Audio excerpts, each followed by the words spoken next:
ভারপ্রাপ্ত চেয়ারম্যান জনাব তারেক রহমান।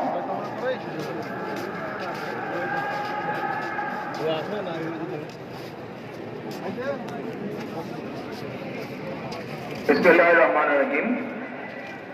আমি মরহুমা বেগম খালেদা জিয়ার বড় সন্তান তারেক রহমান। আমি আজকে এখানে উপস্থিত সকল ভাইয়েরা এবং বোনেরা যারা উপস্থিত আছেন,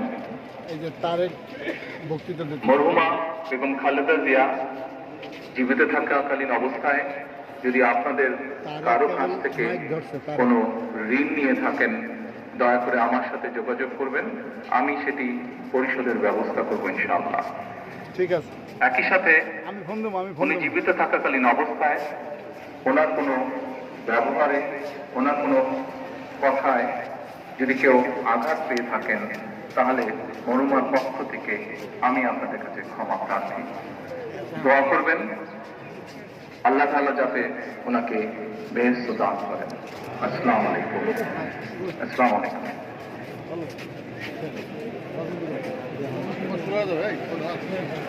দেশের নেত্রী বেগম খালেদা জিয়াকে শ্রদ্ধা করে